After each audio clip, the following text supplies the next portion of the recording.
नमस्कार दोस्तों। भारतीय साक्ष्य अधिनियम की सीरीज में हम लोग पढ़ रहे हैं एडमिशन, स्वीकृति। और स्वीकृति को पढ़ते पढ़ते हमने डेफिनेशन देख ली सेक्शन 15 भारतीय साक्ष्य अधिनियम में, जहां पर डेफिनेशन दी गई है एडमिशन क्या होता है। और ये एडमिशन की एक जनरल डेफिनेशन है।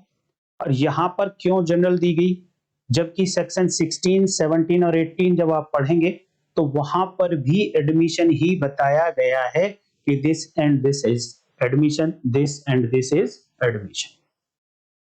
तो जब सेक्शन 15 में एडमिशन की डेफिनेशन दे ही दी गई थी, तो फिर सेक्शन 16, 17 और 18 में क्यों एडमिशन बताया जा रहा है, स्वीकृति क्यों बताई जा रही है, इसके बारे में भी मैं आपको समझाऊंगा।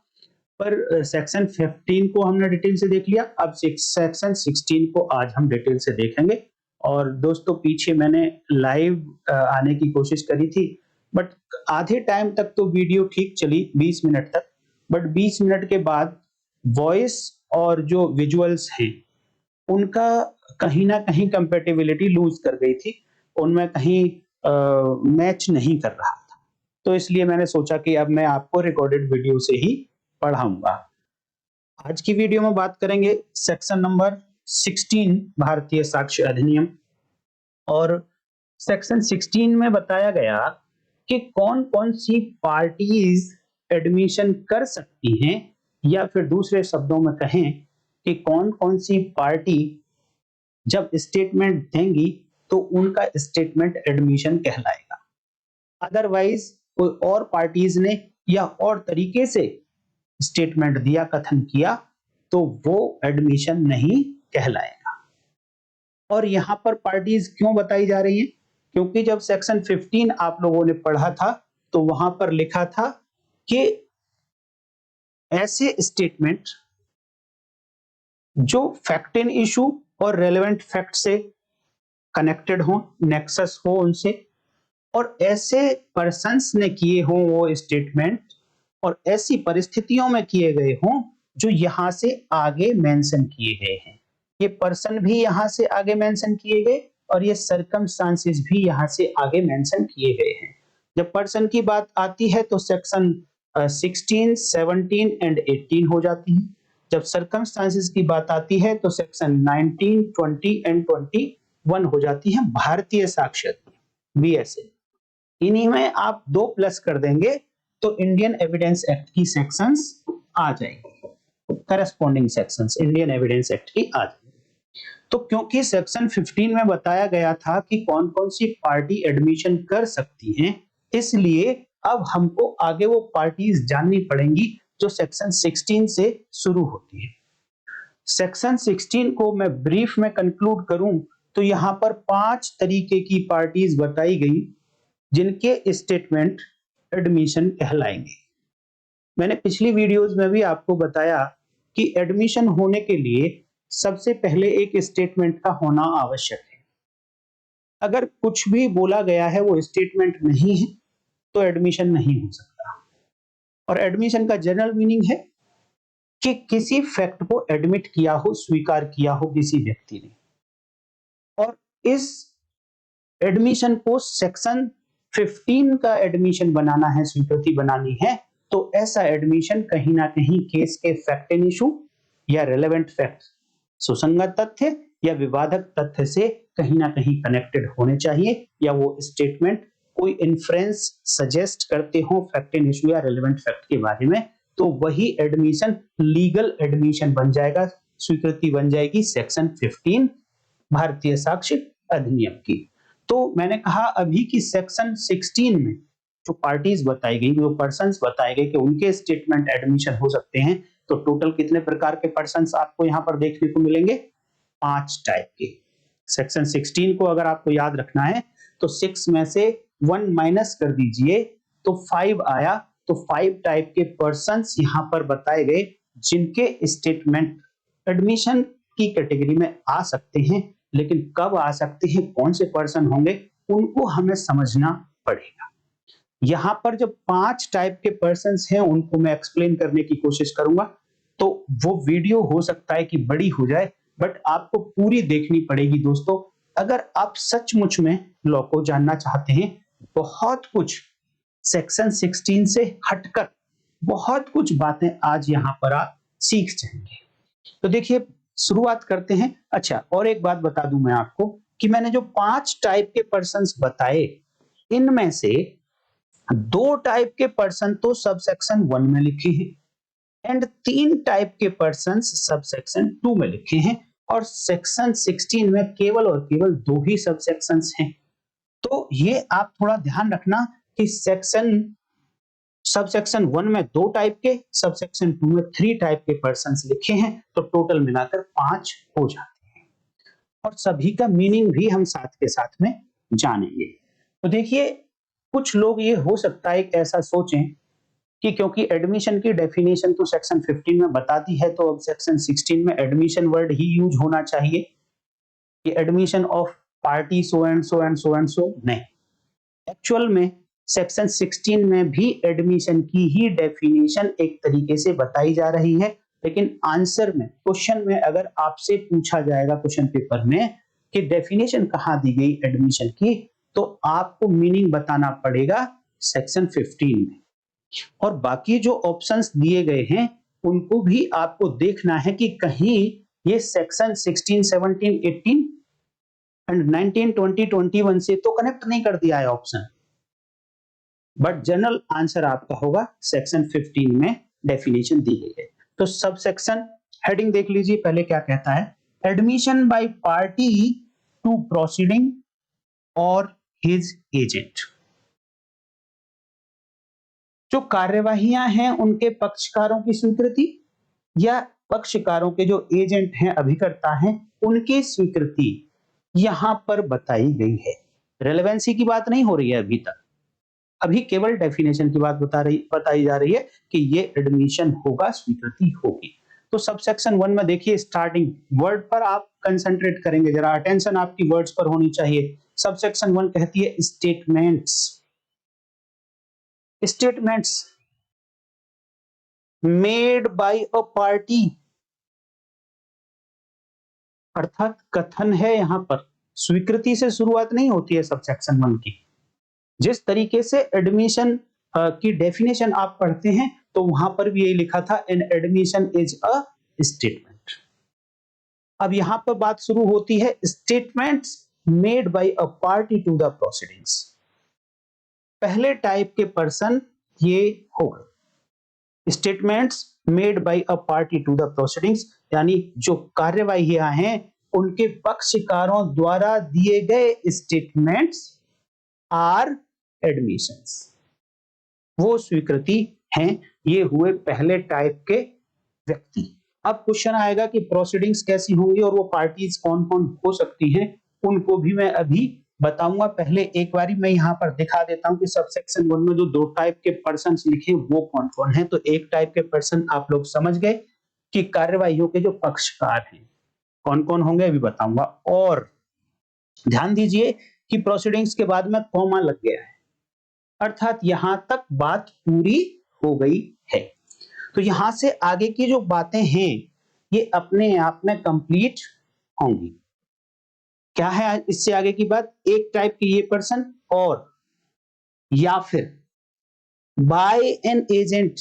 तो बाय से पहले हम क्या पढ़ें, स्टेटमेंट मेड, इसको पढ़ेंगे statement made by an agent to any such party, to any such party. तो इस सच पार्टी को मैं रिप्लेस कर सकता हूं statement made by an agent of a party to the proceedings. Such party का मतलब पार्टी टू द प्रोसीडिंग्स, जो प्रोसीडिंग्स जिन पार्टीज के बीच में हो रही है, इन पार्टीज के एजेंट्स जो रहे होंगे या आज की डेट में एजेंट होंगे, ये एजेंट अगर कोई स्टेटमेंट दे देते हैं और वो स्टेटमेंट कैसा, जो फैक्ट इन इशू से रिलेटेड हो या फिर रेलेवेंट फैक्ट से रिलेटेड हो, उसको कुछ उसके लिए कुछ इन्फ्रेंस सजेस्ट करता हो, देन इन एजेंट्स के स्टेटमेंट भी एडमिशन हो जाएंगे। अब यहां पर क्वेश्चन आएगा कि ये एजेंट कौन होगा, अभिकर्ता कौन होगा। ये जो पक्षकार हैं इनके अभिकर्ता में कौन कौन हो सकते हैं ये भी मैं आपको बताऊंगा। लेकिन जब पार्टीज टू द प्रोसीडिंग्स की बात आती है, एक बारी मैं इसको क्लियर करना चाहूंगा जिससे कि आपको और आसानी हो जाए समझने में। जब बात आती है पार्टी टू द प्रोसीडिंग की, तो यहां पर पार्टी टू द प्रोसीडिंग को एक्सप्लेन नहीं किया गया, अर्थात जो ऑर्डिनरी वे में पार्टी टू द प्रोसीडिंग होते हैं वही यहां पर मीनिंग निकाला जाएगा। जैसे कि अगर सिविल मैटर्स में बात करें तो पार्टी कौन कौन होते हैं, प्लेंटिफ, डिफेंडेंट, रेस्पोंडेंट, वादी, प्रतिवादी। और जब क्रिमिनल प्रोसीडिंग्स की बात करते हैं तो पहली बात तो आप ये बताइए कि क्या यहां पर जो प्रोसीडिंग वर्ड लिखा है इसमें केवल और केवल सिविल प्रोसीडिंग्स है, क्रिमिनल प्रोसीडिंग्स नहीं है क्या?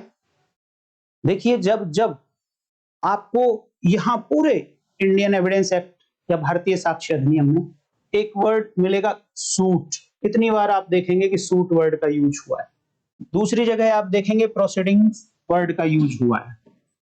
तो इसका मतलब क्या है दोस्तों कि जहां पर सूट वर्ड यूज हुआ it is a civil suit, it means civil proceedings है।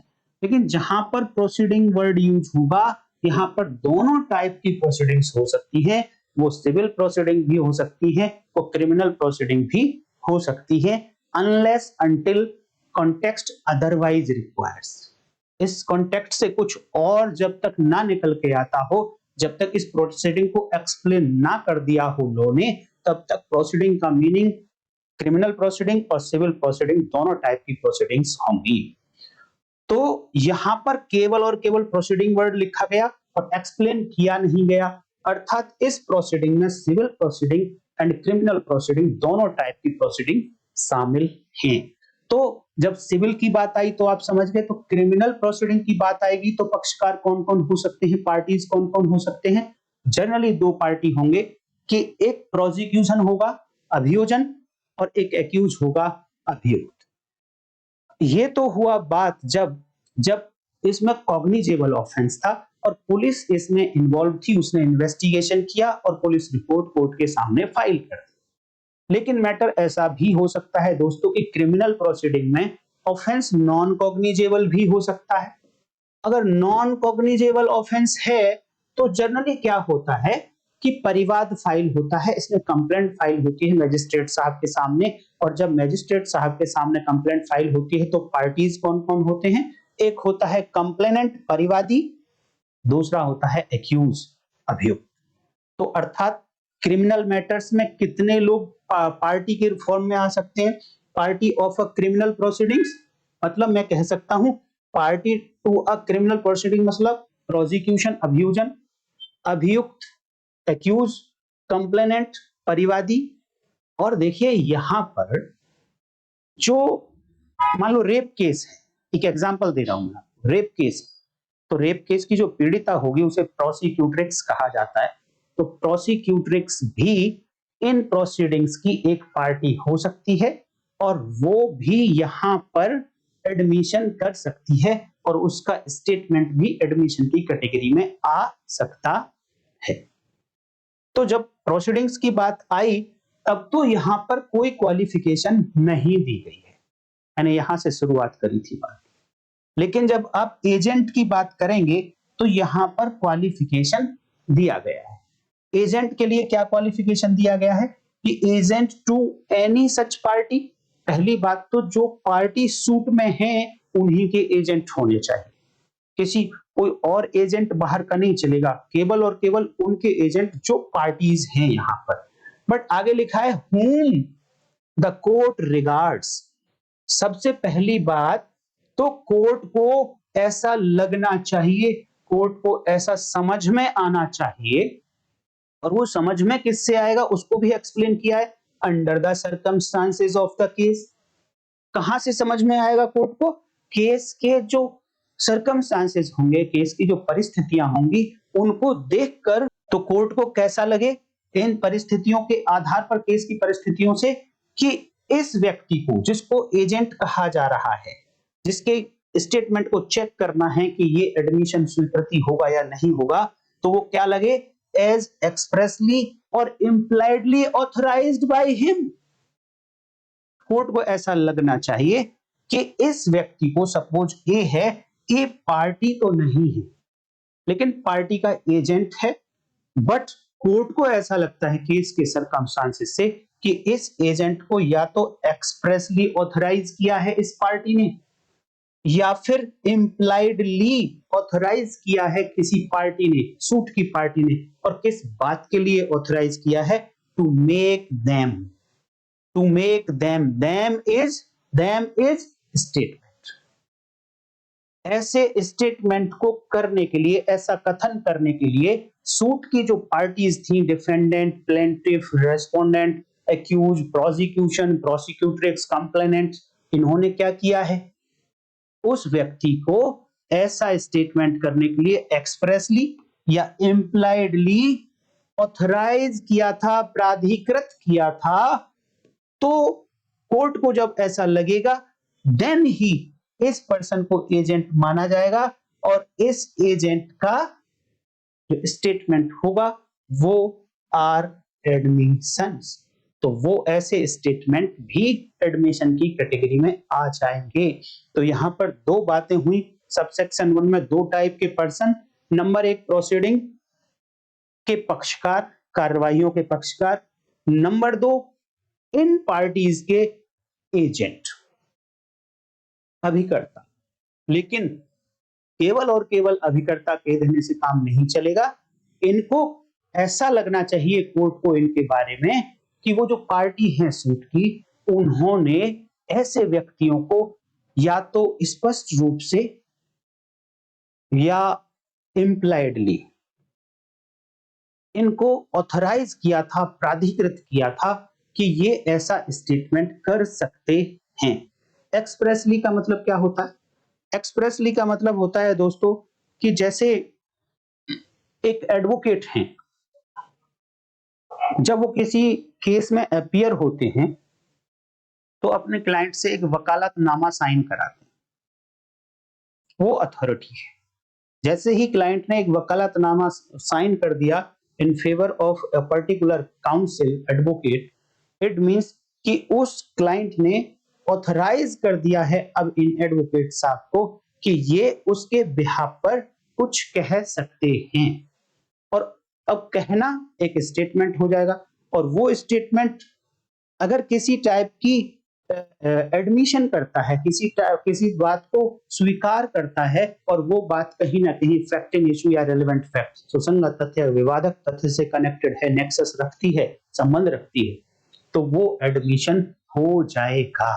लेकिन आप ध्यान रखिए दोस्तों, स्पेशल एडवोकेट्स के बारे में मैं बता रहा हूं आपको, जनरल बात नहीं है। स्पेशल एडवोकेट जब एजेंट के तरीके से काम करेगा, और बताऊंगा अभी एजेंट के बारे में। जब एडवोकेट एजेंट की तरह काम करेगा तो उसने अगर कोई स्वीकृति क्वेश्चन ऑफ फैक्ट के ऊपर कर दी गई है on behalf of his client, then ये एडमिशन की कैटेगरी में आ जाएगा। अगर कोई एडमिशन, कोई स्टेटमेंट एक्सेप्ट कर लिया है as a question of law, कानूनी प्रश्न के रूप में अगर स्वीकार कर लिया है, देन वो एडमिशन की कैटेगरी में नहीं आएगा। अर्थात जब जब एडवोकेट की बात आए तो साथ में आपको लिखना है कि क्वेश्चन ऑफ फैक्ट और क्वेश्चन ऑफ लॉ दो बातें होती हैं। तो क्वेश्चन ऑफ फैक्ट के लिए तो एडमिशन हो सकता है काउंसिल का statement, but question of law के लिए एडमिशन नहीं हो सकता है। तो अब बात आती है कि इस एजेंट को थोड़ा सा हम एक्सप्लेन कर देते हैं कि एजेंट होता है। एजेंट की डेफिनेशन जब आप देखेंगे तो a person authorized by another person to act on his behalf, एक व्यक्ति ने किसी दूसरे व्यक्ति को प्राधिकृत कर दिया, ऑथराइज कर दिया कि तुम मेरे बिहाफ पर एक्ट करो, तुम मेरे लिए एक्ट करो। तो जनरली आपने देखा होगा कि पावर ऑफ अटॉर्नीज दी जाती है। हिंदी में पता नहीं क्या शब्द है, आप देख लीजिए। पावर ऑफ अटॉर्नी इशू की जाती है। दो टाइप की पावर ऑफ अटॉर्नी होती है, एक जनरल पावर ऑफ अटॉर्नी, एक special power of attorney. General power of attorney का मतलब है कि उस पावर ऑफ अटॉर्नी में किसी एक पर्सन को मैं अपने बिहाफ पर सारे एक्ट करने के लिए ऑथराइज कर देता हूं। सपोज किसी मेरी कोई प्रॉपर्टी है कनॉट प्लेस में, उस प्रॉपर्टी के रिगार्डिंग मुझे सारे एक्ट किसी और से कराने हैं, क्योंकि मेरे पास टाइम नहीं है, मैं तो आप लोगों को क्लास पढ़ाने में बिजी रहता हूं, तो प्रॉपर्टी को मेंटेन नहीं कर सकता, उसकी देखभाल नहीं कर सकता, उससे रिलेटेड जितने भी फंक्शंस हैं उनको अच्छे तरीके से मैं पूरा नहीं कर सकता हूं। तो मैंने किसी एक पर्सन को एक जनरल पावर ऑफ अटॉर्नी दे दी और उसमें सारे फंक्शंस, सारे कार्य जो इस प्रॉपर्टी से संबंधित हैं वो लिख दिए कि मेरे बिहाफ पे आप ये भी कर सकते हो, ये भी कर सकते हो, ये कंस्ट्रक्ट भी कर सकते हो, सेल भी कर सकते हो, इलेक्ट्रिक कनेक्शन भी करा सकते हो, वाटर कनेक्शन भी करा सकते हो, इसकी रिपेयर भी करा सकते हो, टेनेंट भी रख सकते हो, मेरे बिहाफ पे आप और जो रेंट है वो कलेक्ट कर सकते हो। इस तरीके के सारे राइट्स किसी पर्सन को दे दिए तो ये कहलाती है जनरल पावर ऑफ अटॉर्नी।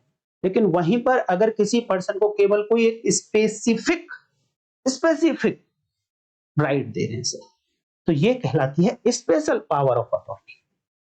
अर्थात मैं कहता हूं कि मेरे बिहाफ पर ए रेंट कलेक्ट करेगा मेरी इस प्रॉपर्टी का, तो ये मैंने अगर कुछ उसको एक ऑथराइज किया है तो ये स्पेशल पावर ऑफ अटॉर्नी के थ्रू मैंने उसको स्पेशल ऑथराइज कर दिया कि पर्टिकुलर पर्पज के लिए ये व्यक्ति मेरा एजेंट होगा। तो एजेंट में और एक बात ध्यान रखिएगा कि जब जब एजेंट की बात आएगी तो आपने कॉन्ट्रैक्ट में पढ़ा होगा प्रिंसिपल ऑफ एजेंसी। एजेंसी का मतलब होता है कि यहां पर दो व्यक्तियों का होना आवश्यक है, एक होगा प्रिंसिपल और एक होगा अटॉर्नी, एजेंट, एक होगा एजेंट। अगर मान लो प्रिंसिपल मिसिंग है, आपने चेक करके देखा सिचुएशन को, तो आपको लगा कि यहाँ तो प्रिंसिपल है ही नहीं, यहाँ तो एक ही पर्सन है और उसको आप एजेंट कह रहे हैं, तो आप सोच लीजिए कि ये एजेंट आप गलत कह रहे हैं, ऐसा व्यक्ति एजेंट नहीं हो सकता। तो बिना प्रिंसिपल के एजेंट की एग्जिस्टेंस नहीं है, इस बात को अपने माइंड में आप बैठा, क्योंकि ये सेंटेंस आपको सेक्शन 16 में ये काम आने वाला है। क्या मतलब कि बिना प्रिंसिपल के एग्जिस्टेंस के एजेंट की एग्जिस्टेंस नहीं हो सकती। सपोज एक general power of attorney issue करके मैंने किसी को, या सपोज ए ने बी को जनरल पावर ऑफ अटॉर्नी देकर इसे एजेंट बना दिया, और एजेंट बना दिया कि आप मेरे बिहाफ पर रेंट कलेक्ट कर लो। ए कहता है बी को आप मेरे बिहाफ पर मेरी प्रॉपर्टीज का रेंट कलेक्ट कर लो, मेरी जितनी भी प्रॉपर्टीज हैं, ठीक है। अब बी रेंट कलेक्ट किए जा रहा है, किए जा रहा है, किए जा रहा है, स्पेशल पावर ऑफ अटॉर्नी है, या कि बाकी सारे काम के लिए भी है तो जनरल पावर ऑफ अटॉर्नी है। लेकिन मैंने कहा कि इस बी की एज एन एजेंट एग्जिस्टेंस केवल जब तक है जब तक ए का एग्जिस्टेंस है। मैं इस बात को आपको समझाने के लिए दूसरी भाषा में अगर कहूं कि ए सपोज मर गया, इट मींस ए की एग्जिस्टेंस अब नहीं, तो क्या बी एजेंट के रूप में अभी भी काम कर सकता है? क्या बी को आप अभी भी ए का एजेंट मानेंगे? नहीं। अगर बी नहीं है तो बी ने जो अपनी पावर ऑफ अटॉर्नी इश्यूज की थी वो पावर ऑफ अटॉर्नी अब एग्जिस्टेंस में नहीं रहेगी। तो यहां पर जब आप सेक्शन 16 भारतीय साक्ष्य अधिनियम में बात करेंगे कि जब बी ने कोई स्टेटमेंट दिया और वो स्टेटमेंट कहीं ना कहीं किसी फैक्ट को एक्सेप्ट करता था, बट यहां पर किस रिलेशन में बी ने फैक्ट को एडमिट किया है? उस केस के फैक्ट इन इशू या रिलेवेंट फैक्ट, उस केस का जो सब्जेक्ट मैटर है उससे रिलेटेड। तो इसका जो एडमिशन हो गया वो अपने प्रिंसिपल को बाइंड करेगा, प्रिंसिपल को उसके लिए क्या वर्ड यूज करें, उसके लिए लायबल ठहरा देगा, उत्तरदायी होगा इसके लिए। जो एडमिशन इसने किया बी ने रिलेटेड टू दिस प्रॉपर्टी, वो एक ए उसके लिए उत्तरदायी होगा, रेस्पॉन्सिबल होगा, उससे बाइंड हो। लेकिन इसके लिए सबसे इंपॉर्टेंट बात यह है कि ए ने वो एडमिशन, वो स्टेटमेंट जब दिया था जब ये एजेंट के करेक्टर में था, क्योंकि ये व्यक्ति अपने भी बहुत सारे काम करता होगा लाइफ में, बट जब अपने काम करता है तब वो ए का एजेंट नहीं होता। ध्यान देने वाली सबसे इंपॉर्टेंट बात है कि जब इस एजेंट ने कोई स्टेटमेंट दिया था जिसको आप चेक करना चाहते हो कि ये एडमिशन है या नहीं, तो आपको ध्यान रखना है कि ये जब एजेंट के फॉर्म में था, एजेंट के करेक्टर में था, एजेंट के रूप में था, तब उसने कोई स्टेटमेंट दिया था subject related to subject matter, related to fact in issue, related to relevant fact, then ही इसका एडमिशन कहलाएगा ऐसा स्टेटमेंट, और देन ही ए के अगेंस्ट उसको प्रूव किया जा सकता है। और दूसरा एजेंट में क्या आता है, देखिए एजेंट की अगर आप बात करेंगे तो यहां पर तो एक्सप्रेसली लिख दिया गया है, देखिए एक्सप्रेसली और इम्प्लाइडली। एजेंट कैसे लगना चाहिए, एक्सप्रेसली और इम्प्लाइडली। एक्सप्रेसली और इम्प्लाइडली को मैं थोड़ा अगर एक्सप्लेन करूं तो आप जाइए इंडियन कॉन्ट्रैक्ट एक्ट में, सेक्शन 186 इंडियन कॉन्ट्रैक्ट एक्ट 1872 कहता है कि जो एजेंट हो सकता है, जो अथॉरिटी दी जा सकती है किसी एजेंट को, ये authority by way of express mode में दी जा सकती है या फिर इंप्लाइड मोड में भी दी जा सकती है। ये अथॉरिटी एक्सप्रेस भी हो सकती है और इंप्लाइड भी हो सकती है। ये कौन बताता है, सेक्शन 186 देखिए इंडियन कॉन्ट्रैक्ट एक्ट 1872। यही इससे नेक्स्ट सेक्शन जब आप देखेंगे तो वो बताता है कि ये एक्सप्रेसली अगर दी गई अथॉरिटी वो क्या होगी और जो इंप्लाइड दी गई है वो क्या होगी। अगर आप अपने आंसर में ये दोनों सेक्शंस को मेंशन कर देंगे तो हो सकता है कि एग्जामिनर को लगेगा कि ये बच्चा कुछ एक्स्ट्रा भी पढ़ता है, तो आपको अच्छे मार्क्स मिल जाएंगे। और 187 में ये कहा गया कि अगर ऑथराइज किया गया था, अथॉरिटी दी गई थी बाय वर्ड्स, शब्दों के द्वारा, इट मींस शब्द होने चाहिए। एक्सप्रेस एजेंट किसी को बनाना है तो अब शब्द कैसे हो सकते हैं, मैं बोल रहा हूं ये भी शब्द है, मैं यहां पर लिख रहा हूं ये भी शब्द है। It means authority given by words spoken और रिटन इज एक्सप्रेस एजेंट। अगर किसी पर्सन को एक्सप्रेस रूप में, बोल शब्दों के रूप में, चाहे वो शब्द बोले गए चाहे वो शब्द लिखे गए, उनसे अगर अथॉरिटी किसी पर्सन को दी गई है तो वो एजेंट कैसा होगा, एक्सप्रेसली जो उसको ऑथराइज किया गया है।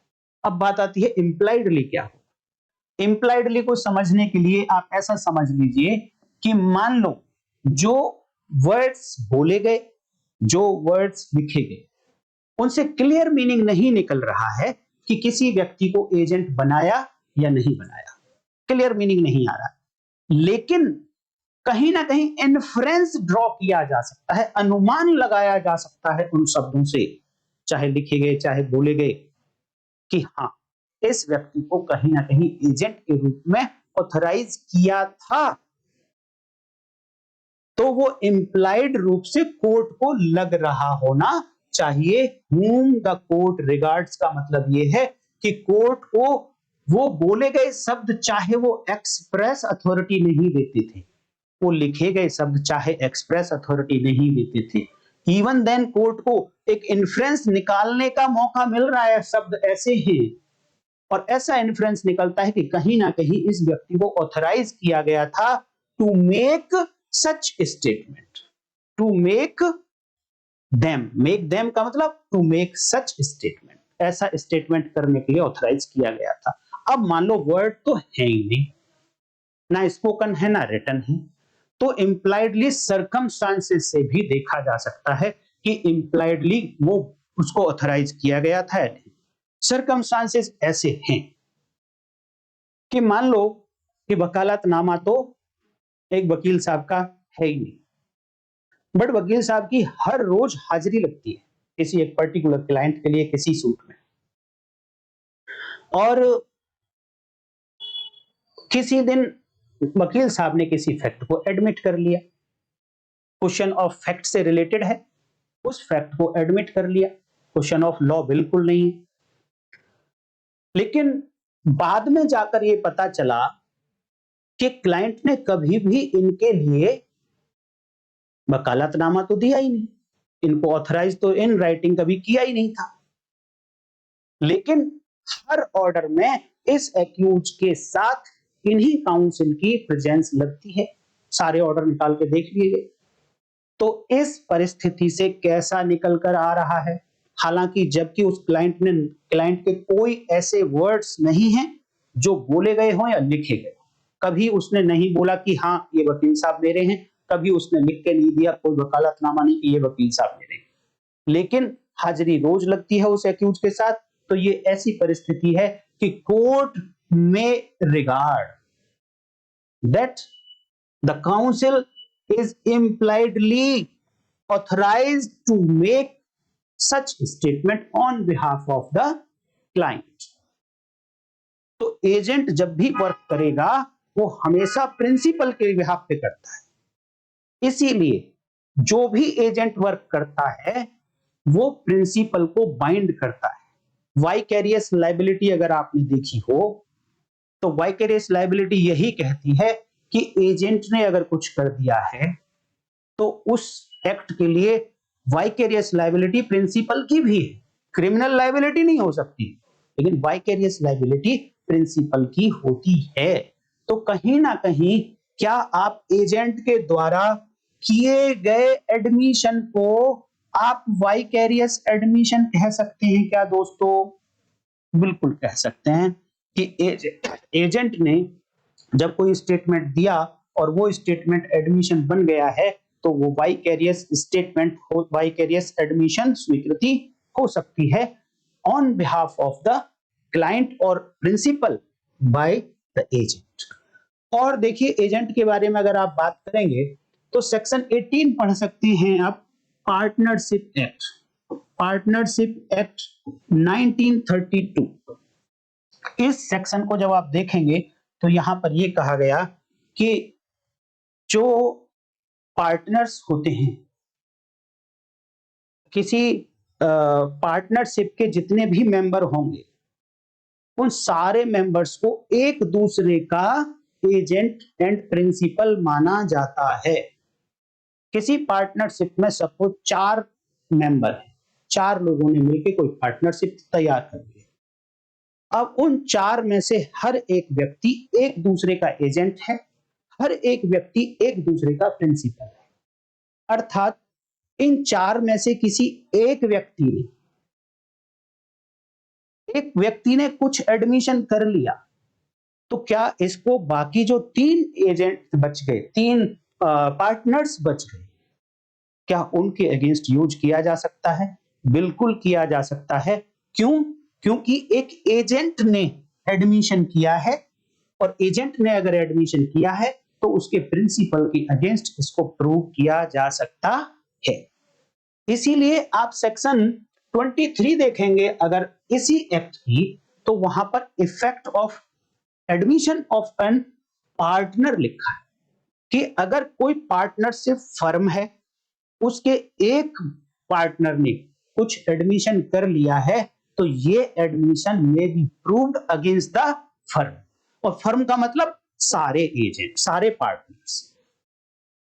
तो इस तरीके से आप एजेंट को भी समझ सकते हैं। तो सबसेक्शन 1 में यूज हुए word proceedings, parties, agent, expressly, impliedly, authorise क्या होता है, इन सबको समझ गए हैं। तो मैं उम्मीद करता हूं कि सबसेक्शन 1 अभी आपको कंप्लीट समझ आ गई होगी।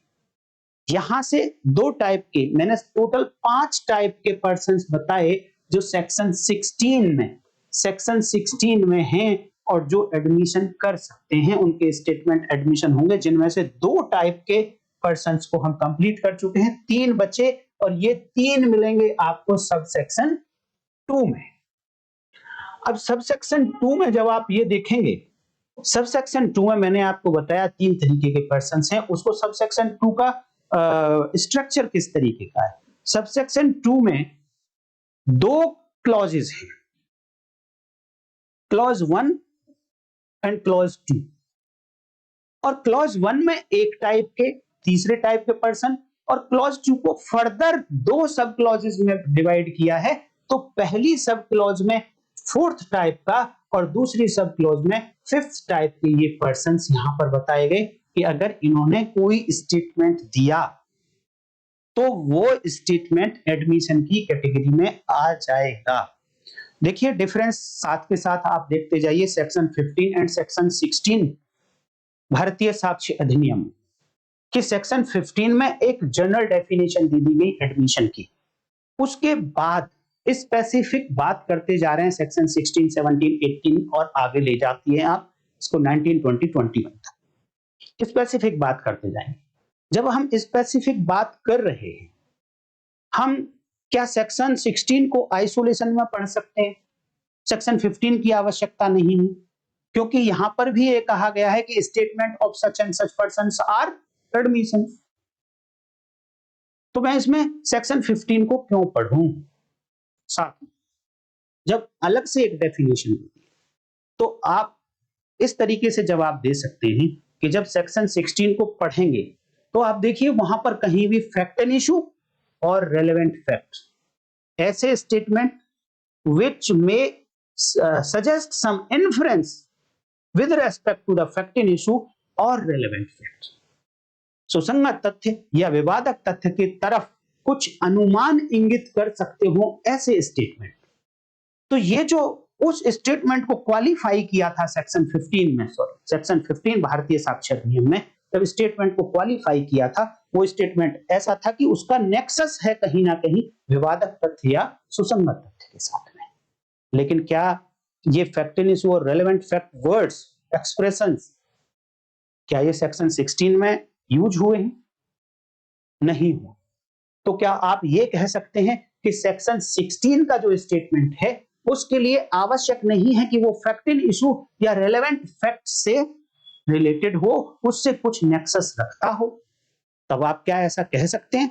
नहीं कह सकते। क्यों?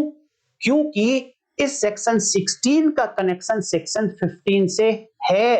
क्योंकि जब सेक्शन 15 में एडमिशन बताया जा रहा था तो ऊपर तो बताया गया एडमिशन की डेफिनेशन और अगले लास्ट लाइन में बताया गया कि वो कौन से पर्सन होंगे जिनका स्टेटमेंट एडमिशन बनेगा, वो कौन सी परिस्थिति होंगी जिन परिस्थितियों में किया गया स्टेटमेंट एडमिशन बनेगा, उन परिस्थितियों को आगे बताया जाएगा, उन पर्सन्स को आगे बताया जाएगा।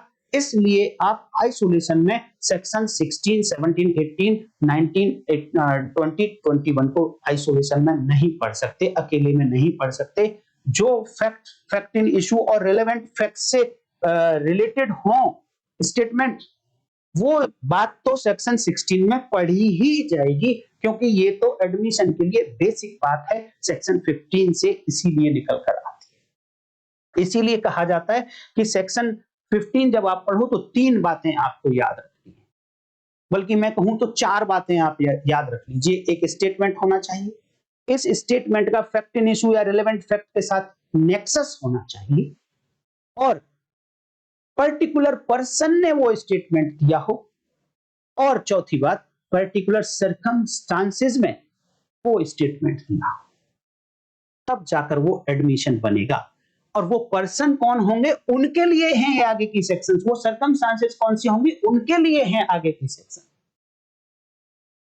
तो सबसेक्शन 2 जब आप देखेंगे तो यहां पर 3 टाइप के पर्सन और मिलेंगे आपको, इनको भी मैं एक्सप्लेन करूंगा दोस्तों। और मैं चाहूंगा कि ये वीडियो बहुत लंबी हो जाएगी, क्योंकि अभी आपने देखा कि मैं जिस तरीके से एक एक वर्ड को एक्सप्लेन कर रहा हूं और एग्जांपल दे रहा हूं साथ में, तो ये वीडियो बड़ी होनी ही है, उसमें कोई दो राय नहीं रह जाता है। यहाँ पर 3 टाइप के पर्सन हैं, अभी 2 टाइप के पर्सन को एक्सप्लेन करते करते इतनी लंबी वीडियो हो गई है। 3 टाइप के पर्सन को मैं एक्सप्लेन करूंगा तो वीडियो और जब बहुत ज्यादा लंबी हो जाएगी, तो इसलिए इसी वीडियो के लास्ट में आपको एंड स्क्रीन पर वीडियो मिल जाएगी, आप उसको देखिए। सब सेक्शन 2 से रिलेटेड यहाँ कौन कौन से 3 पर्सन्स और हैं उनको मैं एक्सप्लेन कर दूंगा। दोस्तों आज की वीडियो में इतना ही रखते हैं। नेक्स्ट वीडियो में पढ़ेंगे ये बातें। तब तक आप देखते रहिए लीगल लैंप, और वीडियो को लाइक जरूर कर दीजिए, हाइप कर दीजिए, और अगर आप नए हैं तो चैनल को सब्सक्राइब जरूर किया करो दोस्तों। और प्लीज कमेंट्स में कंजूसी मत किया करो। कमेंट में आप जैसे ही कंजूसी करते हैं तो मुझे लगता है कि आपने वीडियो तो देखी, शायद कुछ आपको समझ नहीं आया, तो मुझे कहीं ना कहीं ऐसा लगता है कि तुमने मेहनत नहीं करी है, जबकि मेरा काफी टाइम मेहनत करने में निकल जाता है। तो आपका एक कमेंट मेरे लिए ये प्रूव हो जाता है, मेरे लिए ये प्रूफ हो जाता है कि हाँ, आपको मेरी वीडियो ने कुछ ना कुछ तो सिखाया है। आप मत लिखिए वर्ड्स में, आप इमोजी में कोई कमेंट कर दीजिए। हम तो लॉ के स्टूडेंट हैं, तो हम तो कंडक्ट में भी अपनी इमोशंस को शो कर सकते हैं दोस्तों, और हम जानते हैं बाकायदा कि इस पर्टिकुलर इमोजी का क्या मीनिंग होगा, इस कंडक्ट का क्या मीनिंग होगा। एडमिशन बाय कंडक्ट कर लीजिए कि हाँ, आपको कुछ सीखने को मिला है। तो कल फिर मिलते हैं, इसी वीडियो को कंटिन्यू करेंगे। तब तक के लिए नमस्कार, जय हिंद।